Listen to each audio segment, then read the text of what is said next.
Bueno, vamos a empezar. Les agradezco la presencia aquí, pido disculpas por el retraso y vamos a comenzar. Saben ustedes que hoy hemos hecho distintas comparecencias públicas para hablar de los ajustes presupuestarios de las distintas comunidades autónomas y yo quería hacer una aquí, desde Ferraz, para comentar la posición del partido en relación con estos temas, del déficit, la deuda, estas discusiones que venimos teniendo en los últimos tiempos y que creo que son pertinentes y en todo caso importantes cara a la campaña electoral. Empiezo por hacer una afirmación de principios que me han oído muchas veces. El déficit continuado y excesivo es colesterol del malo en el estado del bienestar.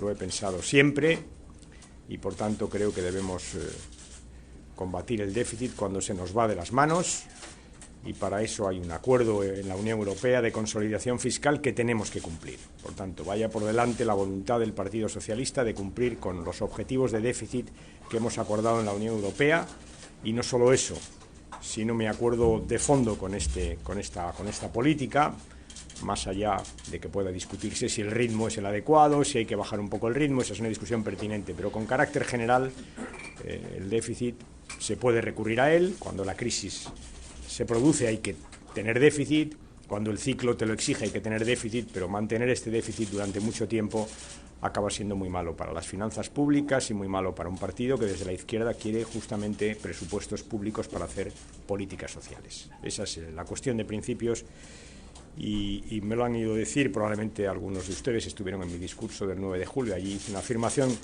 tan rotunda o más que esta que acabo de hacer. A partir de ahí hay que seguir luchando contra el déficit. No hemos acabado, hemos hecho un ejercicio, llevamos 2 ejercicios de consolidación fiscal duros, hemos tenido que hacer ajustes importantes y quedan todavía 2 años para culminar y llegar a los parámetros pactados con la Unión Europea: 3% de déficit, 60% de deuda. En deuda estamos mucho mejor y en déficit pues estamos haciendo las correcciones oportunas, más allá de que hay algunas cosas a ajustar el año que viene y el siguiente, que quedan todavía. Pero es un tema pertinente, porque junto a la consolidación fiscal, que es de lo que estoy hablando, vengo también en esta precampaña, y lo irán de aquí a la conferencia política con más intensidad, hablando de lo que podríamos llamar consolidación del estado del bienestar, para ponerlo en paralelo. Consolidación fiscal sí, pero consolidación del estado del bienestar también, las dos cosas. La palabra consolidación la utilizo a sabiendas de que lo que estoy hablando es de fortalecimiento, de garantía de financiación, de solvencia del estado del bienestar. Eso es lo que se va a discutir. De forma que pienso que esta campaña, al menos para los socialistas, tiene 2 objetivos fundamentales, dos elementos claves sobre los que nos vamos a esforzar en hacer propuestas y explicarlas una y otra vez, que es el empleo, la creación de empleo, y, en segundo lugar, la consolidación, el fortalecimiento de nuestro estado del bienestar, es decir, básicamente educación, pensiones, dependencia y sanidad. Esto también es algo que vengo repitiendo en los últimos meses. Y es verdad que para hacer esta consolidación, para fortalecer el estado del bienestar en un momento como este y hacer compatible esto con el déficit, con la lucha contra el déficit, lo que hay que hacer es propuestas claras. Tenemos que saber qué ingresos tenemos y qué gastos vamos a hacer. Y pienso que este es el debate fundamental. Propuestas claras. ¿Cómo va a crear usted empleo? ¿Cómo va a financiar la creación de empleo? Si es que usted va a hacer algo además de la política económica, digamos, que corresponda. ¿Va usted a hacer un esfuerzo público? ¿En cómo lo va a invertir? Y segundo, ¿qué va a hacer usted para consolidar el estado del bienestar, la sanidad, la educación? ¿Qué va a hacer usted con los ingresos y los gastos? Este creo que es el debate fundamental. Este es el debate fundamental. Y tiene que ver con el déficit, que es de lo que venimos a hablar hoy. Entonces, para ser muy conciso, porque me van a escuchar mucho estos meses sobre este tema, al déficit uno le hace frente a través de 3 mecanismos, 3 formas de combatir el déficit. Primero, elevar los ingresos. Si tú elevas los ingresos, das un paso en la lucha contra el déficit. Tienes un segundo mecanismo, que es ahorrar, gastar menos. Segundo mecanismo. Y un tercer mecanismo que en un país como España es muy importante es hacerle frente con seriedad al fraude fiscal, donde hay mucho dinero. Por tanto, estos son los tres elementos que hay que considerar. Más ingresos, ahorro y, por tanto, menos gastos, y lucha contra el fraude, que, repito, en España, como todo el mundo sabe, es abultado. Se ha hecho mucho, pero es todavía abultado. Y sobre esos tres temas son sobre los que vengo hablando desde hace algunas semanas y los que voy a resumir brevísimamente. ¿Hablé de ingresos el 9 de julio? Sí, hablé de ingresos. Vengo hablando de ingresos hace tiempo. ¿Se acuerdan? Propuse retomar el impuesto de patrimonio. Dije entonces que el patrimonio, el impuesto actual, no era bueno, que había que quitar un exceso de gravamen sobre las clases medias, que había que mejorar el impuesto. Todo esto me lo han oído decir muchas veces. Recuerdo que entonces hubo quien me llamó de todo, ¿no? Parece que poco a poco, si lo miran bien, se va abriendo paso la cordura. Hoy, por ejemplo, he visto que el presidente Mas reclamaba un impuesto de grandes fortunas, que, para que todo el mundo lo entienda, es el patrimonio reformado, vamos, lo que yo dije el 9 de julio, un impuesto de grandes fortunas, un patrimonio reformado que no grave sobre las clases medias y que al mismo tiempo grave sobre aquellas fortunas que, a través de ingeniería fiscal, en estos últimos años han ido encontrando salidas del impuesto de patrimonio. Por tanto, parece que esas acusaciones de populista, se acuerdan de electoralista, parece que se va sentando la idea elemental de que quien tiene más patrimonio o tiene grandes fortunas tiene que contribuir más a la salida de la crisis. Es una idea que yo he defendido, parece que ya va sentándose. Incluso el patrimonio, recuerdo que el señor Rajoy dijo, cuando el gobierno decidió reactivar el patrimonio, bien es verdad que con cambios sustantivos, pero reactivarlo, dijo que era un impuesto, tengo aquí la expresión, injusto, absurdo y disparatado. Injusto, absurdo y disparatado, lo dijo el mismo día, en la misma comparecencia de prensa, en una entrevista en la radio. Bueno, es injusto, absurdo y disparatado, pero Montoro ayer dijo que 2 años se lo van a quedar. Como solo es para 2 años, pues un impuesto injusto, absurdo y disparatado, pues lo dejo. Parece que también hay ahí una cierta racionalidad, ¿no? Parece que tampoco es tan injusto, ni tan absurdo, ni tan disparatado, porque si lo fuera, lo cambiaría si es que gana al día siguiente, ¿no? Pero no, 2 añitos. Bueno, vamos avanzando. En resumen, yo sé que Rajoy no quiere gravar las rentas más altas, lo sé porque lo dice una y otra vez, pero parece que tampoco quiere decir que no, en fin, está ahí, pues como es él, ¿no? Que sí, que no, que subo, que bajo, ¿no? Pero es verdad que Rajoy, que Montoro ya ha dicho que 2 años, y yo sé que Convergencia y Unión no quería, pero parece que ya acepta que tiene que haber un impuesto de grandes fortunas, que es, como saben ustedes, mi tesis. Y aprovecho para recordarles una vez más la lógica de lo que yo le he dicho al presidente del Gobierno, o le he pedido, que la tiene. Ya sé que por decreto ley no puedes cambiar el impuesto de patrimonio. Es verdad que puedes eliminar una parte de las clases medias. De hecho, el impuesto de patrimonio en el 2007 lo pagaron exactamente 1 millón de españoles, más o menos. Este nuevo impuesto de patrimonio, con las exenciones que se han hecho, lo pagarán 160.000. Por tanto, hemos sacado mucha gente.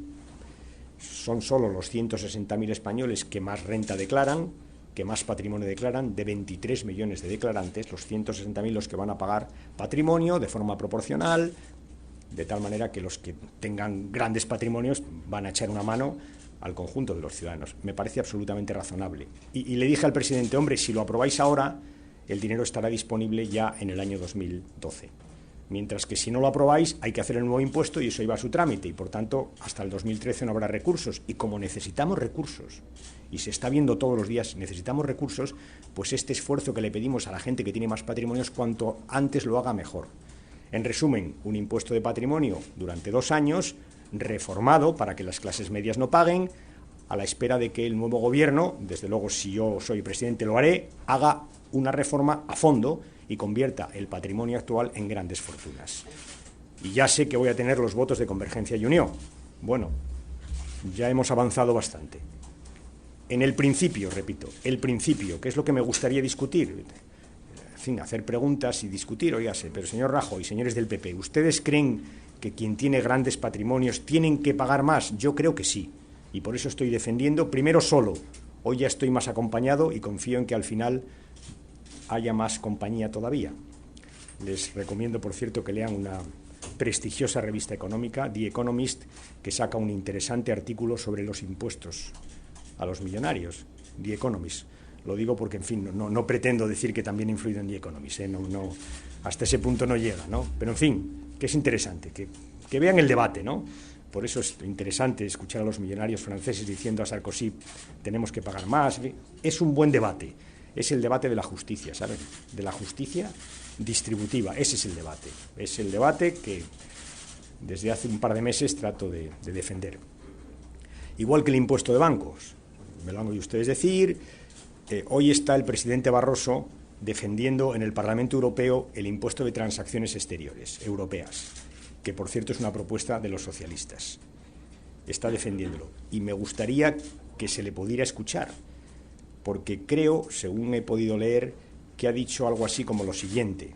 Ha dicho, como a los bancos, los europeos, les hemos echado una mano para hacer la reestructuración, conviene pedirles ahora un esfuerzo para ayudar a la salida de la crisis.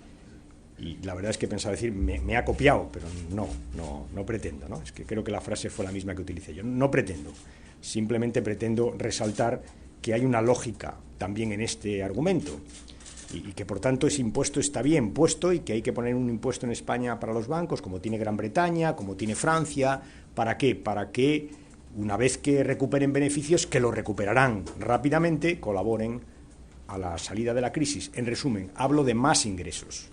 Nosotros vamos a proponer en el programa más ingresos con algunos impuestos selectivos que afectan a los sectores sociales que menos han sufrido o que no han sufrido con la crisis y que, por tanto, no afectan ni a las clases medias ni a los trabajadores en general. Ingresos, primero. Les decía gastos, hay que ahorrar. Y además, para ahorrar hay que decir de dónde se va a ahorrar. No basta con decir hay que ahorrar, hay que ser austeros, ya basta, está bien, eso no es un principio que todo el mundo comparte. Y yo pues he hecho algunas propuestas y hay algunas más. Pues, mire usted, las diputaciones, a mi juicio, están sobredimensionadas y hay que cambiarlas y hacer consejos de alcaldes y quitar estructura política, estructura administrativa y quitar también competencias que hoy tienen otras administraciones y que deben hacer otras, como las autonómicas o los propios ayuntamientos. Por tanto, esa es una propuesta que calculo que nos dará 1.000 millones de euros. 1.000 millones de euros es un dinero, vale para muchas cosas. Con 1.000 millones de euros se contratan más de 20.000 profesores de secundaria. Fíjese si podríamos evitar recortes en las plantillas de secundaria. Por tanto, hay que ahorrar. Y, en tercer lugar, hay que luchar contra el fraude. Ya saben ustedes que es una de mis propuestas en las que voy a insistir una y otra vez. Creo que hay que crear una agencia que ponga a los ordenadores juntos, los de la Seguridad Social, los de Hacienda y los de la Policía, la Guardia Civil, los cuerpos de seguridad, y eso junto es una potencia espectacular para combatir el fraude, que existe, se ha hecho mucho desde en esta última etapa, pero que duda cabe que queda mucho por hacer, y eso es dinero que te entra un año y además base fiscal que amplías. Por tanto, tienes ahí un tercer ingreso. Y esto lo hacemos justamente para luchar contra el déficit. Ahora, ¿qué no vamos a hacer? ¿Cuáles creemos que son las líneas rojas en estas políticas de ahorro, de ingresos y de gastos? Pues los derechos. Los derechos no se pueden tocar, eso es lo que nosotros creemos. Las líneas rojas son los derechos, y cuando hablo de derechos me refiero a derechos educativos y a derechos sanitarios. Esas son las líneas rojas. Y es verdad que cuando quitas quirófanos y ambulancias estás afectando a los derechos de la gente. Estás sencillamente retrasando la posibilidad de la gente de curarse de alguna cosa que puede ser grave. Por tanto, estás rebajando sus derechos.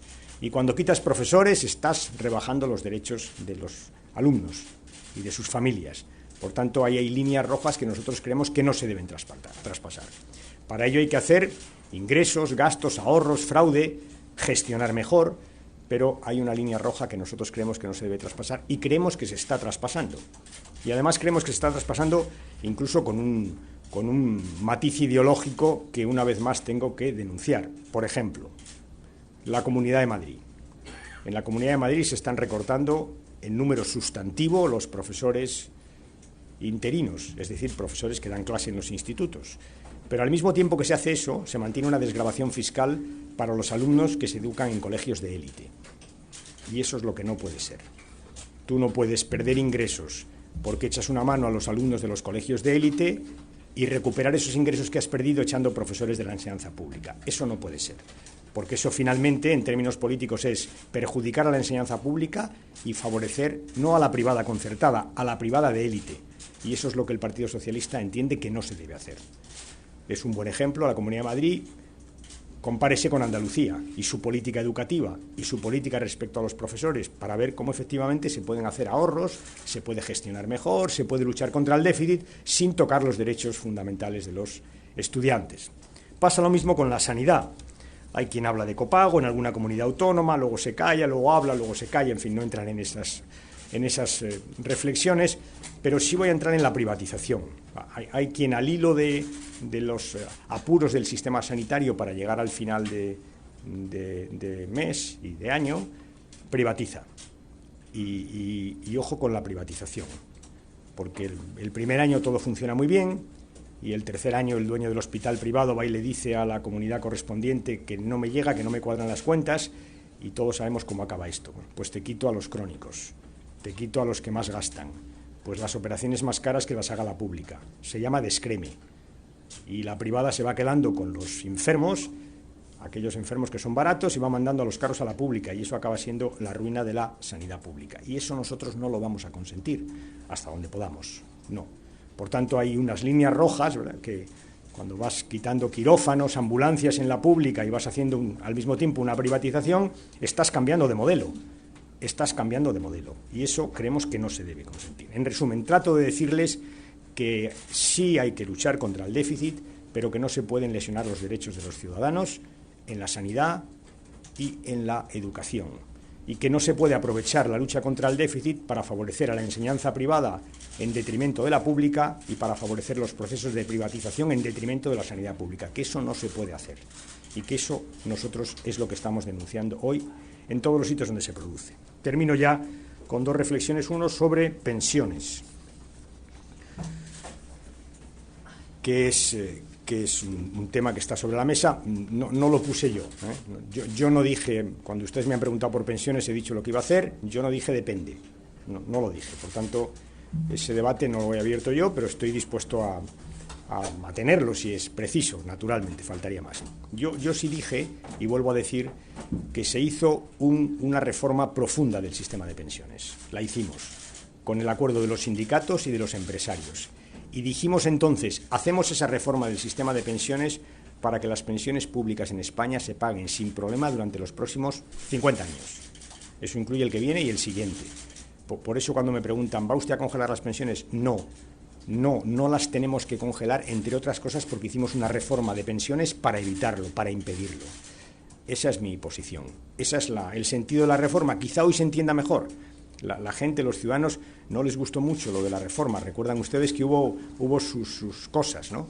Los sindicatos hicieron un ejercicio de responsabilidad, los empresarios también, pactamos un nuevo sistema de pensiones, y porque tenemos un nuevo sistema de pensiones, porque hemos hecho una reforma, hoy les podemos decir a los pensionistas, no os preocupéis, que vuestras pensiones están a salvo y que no será necesario congelarlas nunca más. Esa es la posición. Otra posición distinta es la de quien no votó el sistema de pensiones nuevo, el Partido Popular. Ese sí tendrá que aclarar qué es lo que va a hacer. Y por eso me llamó la atención cuando le preguntaron y contestó el señor Rajoy, depende. Pues depende no es una malísima respuesta para hablar de las pensiones. Él tiene posición, se opuso a una cosa, se opuso a la reforma. Sería conveniente que un debate como este, que un tema como este no quedara en un depende, sino que se resolviera y nos dijera lo que va a hacer. Y eso es la última idea. Yo creo que España no está ni para, de momento no, ni para dependes, no. España está para ideas claras, para propuestas claras y para cuentas claras. Las tres cosas. Y yo pretendo que de aquí a las elecciones los españoles tengan muy claro cuáles son mis ideas, cuáles son mis propuestas y cuáles son mis cuentas, cómo vamos a financiar los socialistas si nos dan su confianza esas ideas y esas propuestas. Y ya está. Me pongo a su disposición y les agradezco la atención que me han prestado.